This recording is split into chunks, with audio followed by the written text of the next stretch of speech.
Hi, I'm Shannon Dennis. Welcome back to the 9-A-Line. I've got a great flange pillow project for you today. Flange pillows give you an elegant, professional look with just a little bit of sewing knowledge needed. So we're going to start out by cutting 3 squares, 19 inches by 19 inches. From your silk, you could make this project from any type of fabric though. Canvas for a real hardy, stiff look, or even a cotton if you have a print that you like. Once you have those 3 squares, put 2 aside. Then you're going to go to your embroidery machine. I like to use a tearaway for this project, and there's a couple different types of tearaway. The 2 most common are a heavy tearaway and a light tearaway. I prefer a light tearaway, and I use 2 layers. That gives me a little bit less to pull away when I'm done, and just the right amount of stabilizing for my fabric while I'm embroidering. I'm also going to recommend that you use these amazing Iris embroidery threads. They're polyester thread, which won't fade in the sun, and you can bleach them. So if you are making a project for a kid, it would be great to be able to wash that. They're also very durable, which means as we use it to construct the pillow, they're not going to pull away. The sheen of the polyester Iris embroidery thread is amazing. It's going to give us a beautiful result in our embroidery.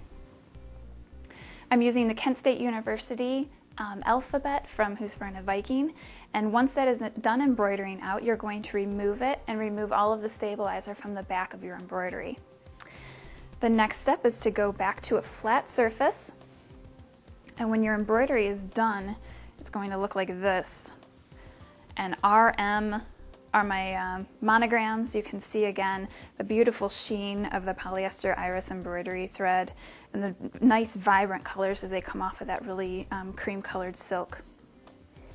You're going to place that embroidery right side up, on a flat surface. And for the other 19 by 19 inch squares that you cut, you're going to fold over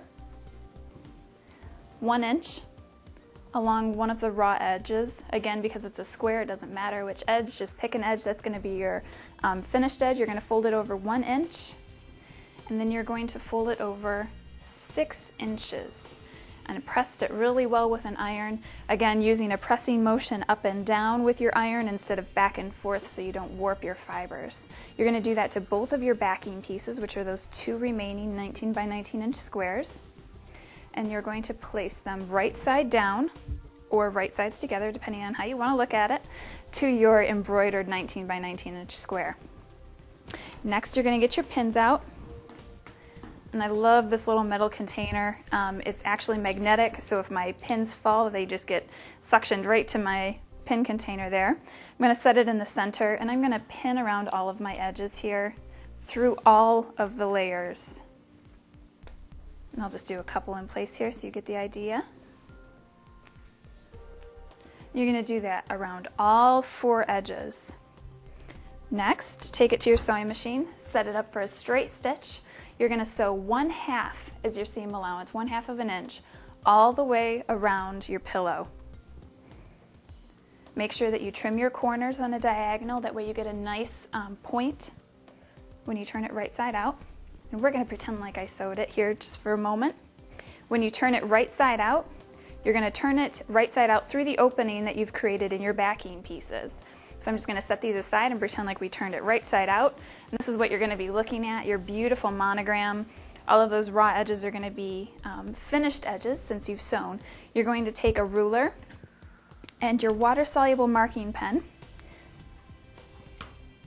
and 3 inches from the sewn edge that you've just done by putting your backing pieces on, you're going to draw a line with your water-soluble marking pen.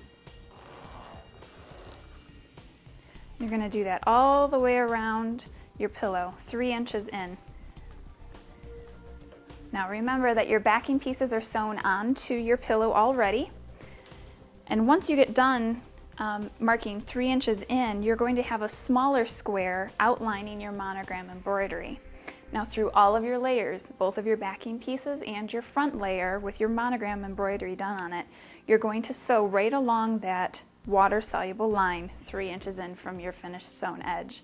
When you do that, you've just created a flange in your pillow. You're going to open up your pillow from the back Put your pillow form or your stuffing inside, and you've got a beautiful pillow ready for display. Thanks for joining me. If you have any other questions, make sure you visit the Sewopedia section of 9align.com and check out the other sewing projects. See you soon.